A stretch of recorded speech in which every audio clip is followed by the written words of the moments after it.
A matemática comprova. O isolamento vertical é o tipo de isolamento que mais salva vidas durante a pandemia. E não vou usar a economia para justificar. Quer entender? Assista a esse vídeo.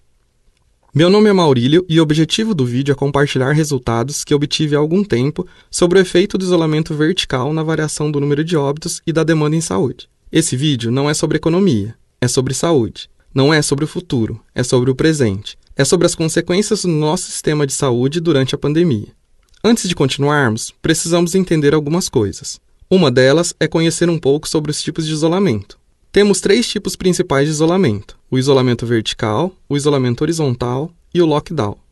O isolamento vertical também é conhecido como distanciamento social seletivo. Nele, apenas os grupos de risco estão em isolamento domiciliar, daí o nome distanciamento social seletivo. Os demais grupos circulam livremente pela sociedade. O segundo tipo de isolamento é o isolamento horizontal, ou distanciamento social ampliado. Nele, todas as pessoas, independente ou não de risco, se encontram em isolamento domiciliar. Apenas os serviços considerados essenciais funcionam e a circulação é bastante restrita. O terceiro tipo é o lockdown, ou bloqueio total. No lockdown, assim como no isolamento horizontal, todas as pessoas, independente se são do grupo de risco ou não, ficam em isolamento domiciliar. Além disso, as fronteiras, as entradas e saídas da cidade também ficam fechadas. Um segundo ponto bastante importante que devemos entender é a evolução da doença e seu comportamento na população. No caso do coronavírus, teremos um número de assintomáticos, mas também teremos um número de sintomáticos que procurarão serviços de saúde. Destes, alguns necessitarão de internamento em leitos de enfermaria, alguns necessitarão de leitos de UTI, outros evoluirão ainda mais negativamente e necessitarão de respiradores, e outros, infelizmente, irão a óbito. Então, para cada óbito que eu tive uma necessidade prévia também de respiradores, de leitos de UTI, de leitos de enfermaria e de uma equipe de saúde. Outra coisa importante é entender que todos são suscetíveis, ou seja, todos estão sujeitos a contrair a doença, independente da faixa etária. Já a letalidade vai variar conforme a idade. Aqui temos figuras que iremos utilizar para representar cada faixa etária. A probabilidade, então, de pegar a doença é a mesma para todas. Então, a chance de uma criança pegar é a mesma que a de um idoso, que é a mesma chance que a de um adolescente, que é a mesma de um adulto. Mas, após infectado, a probabilidade de morrer aumenta em função da idade, sendo extremamente maior nos maiores de 60 anos. Para ilustrar isso, veja esta comparação da quantidade de óbitos nas diferentes faixas etárias. Caso um vírus infectasse um número X de pessoas de cada faixa etária, essa seria a diferença no número de óbitos. Gritante, né? Outro dado importante é que 70% das mortes de menores de 60 anos ocorreram em pessoas que já tinham alguma comorbidade. Um outro conceito que precisa ser explicado é a imunidade rebanho. A imunidade tem relação com anticorpos. Quando eu tenho imunidade quando o meu corpo possui anticorpos para aquela doença. Essa imunidade pode vir de 2 maneiras, através da vacina ou através do contato. No caso do Covid-19, sabemos que a vacina é algo que ainda está longe. Por mais que o desenvolvimento e a conclusão de estudos estejam perto, a disponibilização para a população, dado o cenário mundial, provavelmente não ocorrerá antes do início de 2021. Por isso, nossa imunidade provavelmente chegará através do contato com o vírus. Para entendermos como funciona a imunidade rebanho, iremos utilizar essas 3 figuras. O amarelo representa a pessoa suscetível a pegar o vírus. O vermelho representa uma pessoa infectada e o azul representa a pessoa imune, ou seja, a pessoa que já pegou o vírus e sarou. Quando ninguém na população é imune, a disseminação vai acontecer com facilidade, pois o vírus tem bastante facilidade em encontrar um hospedeiro que é suscetível. Quando parte da população já possui imunidade, a disseminação vai diminuir, pois menos indivíduos são suscetíveis.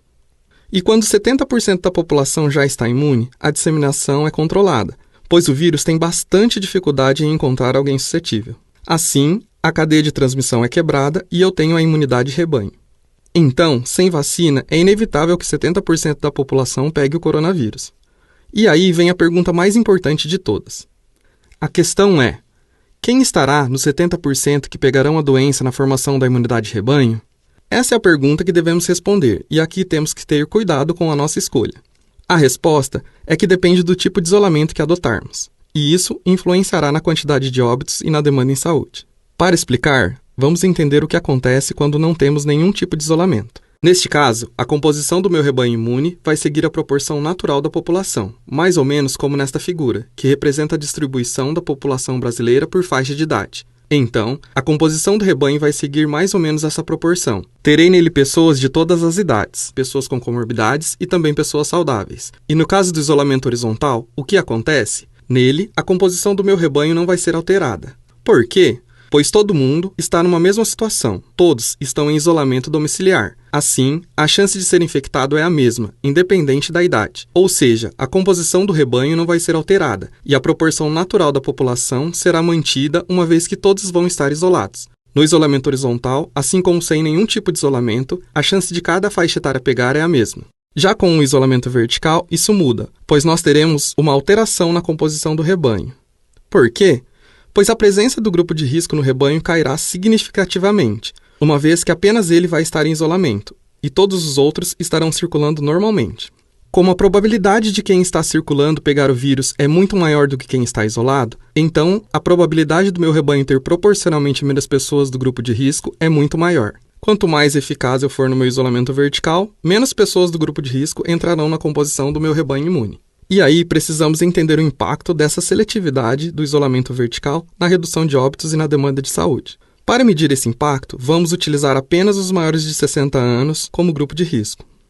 Aqui temos uma imagem para ilustrar a comparação entre a porcentagem dos idosos infectados e a quantidade de óbitos entre eles. Podemos ter de 0 a 100% dos idosos no meu rebanho, ou seja, posso não ter idosos no rebanho, assim como posso ter todos os idosos no rebanho. A tendência sem o isolamento seria ter 70% do total de idosos dentro do meu rebanho.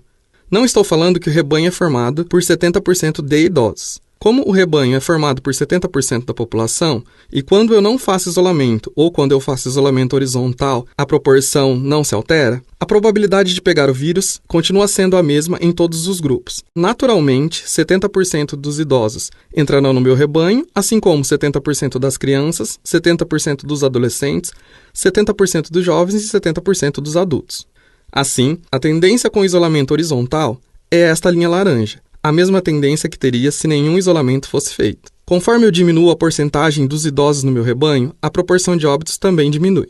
Então, qual é a tendência do isolamento vertical?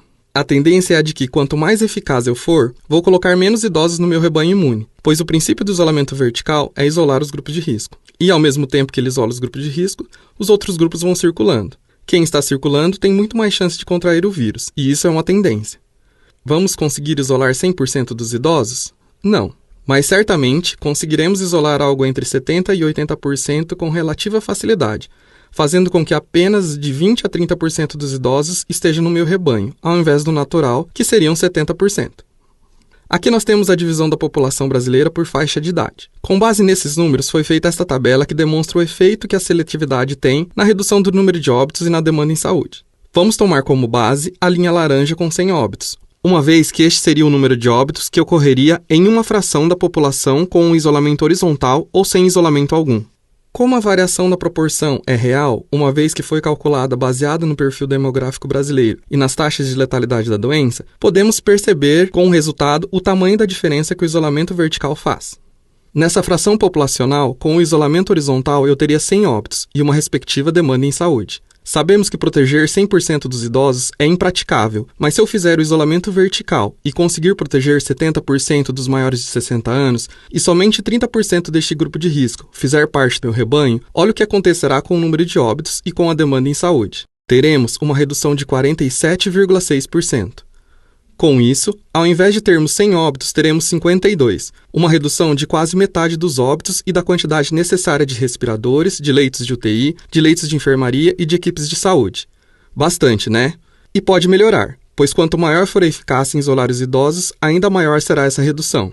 Para ilustrar, considerando uma proteção próxima de 70% dos idosos, temos a seguinte figura, onde fica evidente que o isolamento horizontal tem mais potencial de sobrecarregar o sistema de saúde do que o isolamento vertical.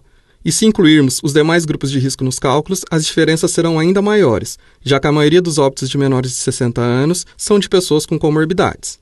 Portanto, ao contrário do que todo mundo fala, o isolamento vertical não faz morrer mais gente. Na verdade, o isolamento vertical é o único tipo de isolamento que consegue fazer com que a composição do nosso rebanho imune seja alterada, e, consequentemente, ele é o tipo de isolamento que permite a maior redução no número de óbitos e na demanda em saúde. E é por isso que no isolamento vertical, aliado a medidas preventivas, mesmo com o comércio aberto, atividades retomadas e mais pessoas circulando, teremos uma redução no número de óbitos, e não um aumento. Um fato a ser considerado é que o isolamento horizontal é utilizado com a intenção de evitar a sobrecarga do sistema de saúde, de modo que as coisas aconteçam diluídas ao longo do tempo para que minha oferta em saúde seja capaz de atender a essa demanda. Mas, ao mesmo tempo, o isolamento horizontal gerará o dobro da demanda, como demonstrado há pouco. Aqui temos algo que precisa ser compreendido urgentemente. Com o isolamento horizontal, ao mesmo tempo que ganho tempo para disponibilizar o respirador, eu também aumentarei o número de respiradores necessários, pois a demanda também aumentará. Então, mesmo que eu consiga mais equipamentos, pode ser que não seja suficiente. Não faz sentido, não é? Bem, o isolamento horizontal pode salvar mais vidas do que se não fosse feito nenhum tipo de isolamento, mas a demanda ao sistema de saúde permanecerá a mesma, apenas será diluída. Já o isolamento vertical, quando comparado com o isolamento horizontal, reduziria óbitos além de gerar uma demanda menor ao sistema de saúde. E no caso do isolamento vertical, como vou diminuir a velocidade de propagação do vírus? Vou diminuir de outras maneiras, adotando medidas preventivas simples, eficazes, de baixo custo relativo e, principalmente, sustentáveis ao longo do tempo. Como exemplo, podemos citar: lavar as mãos com frequência, adotar hábitos de etiqueta respiratória, usar obrigatoriamente máscara, manter o distanciamento social, ou seja, devemos manter a distância de pelo menos 1,5 metro um dos outros. É necessário quarentena para o sintomático respiratório. Então, está com sintoma? Fique em casa. A proteção eficaz do grupo de risco também faz toda a diferença. Não adianta o grupo de risco ser afastado somente do trabalho. Ele também deve evitar circular pela sociedade. E seus cuidadores devem ter e receber atenção especial. Atividades que causam grande aglomeração, como shows, formaturas e festas, devem ser proibidas. Além disso, devemos minimizar o risco nos estabelecimentos. Eles devem operar com a capacidade abaixo da máxima e com medidas adicionais de proteção. E adotar medidas de escalonamento para o funcionamento do comércio e transporte coletivo em grandes centros. Estamos dispostos a sacrificar nossos empregos para salvar vidas, correto? Então, por que ao invés disso não estaríamos dispostos a fazer pequenas mudanças em nossos hábitos que salvariam mais que o dobro dessas vidas? A matemática comprova que o isolamento vertical salva mais vidas durante a pandemia do que o isolamento horizontal, com medidas simples. Ainda assim não acredita? É só olhar para os outros países. Mas não olhe para projeções, olhe para resultados. Temos vários exemplos que nos mostram que quem adotou o isolamento horizontal ou lockdown está tendo resultados piores do que quem adotou o isolamento vertical. Só não esqueça de comparar países usando a mesma medida e considerando os fatores que são relevantes. Bem, mas isso é um assunto para o próximo vídeo. Gostou do conteúdo? Espero que sim. Espero que ele tenha esclarecido muita coisa para vocês. Aliás, esse é o propósito. Compartilhar conhecimento para que possamos passar por tudo isso da maneira menos prejudicial possível. Então não se esqueça de deixar o like e de compartilhar o vídeo. Deixe seu comentário e se inscreva nesse canal que acaba de nascer. E ative as notificações para ser alertado sobre os novos vídeos.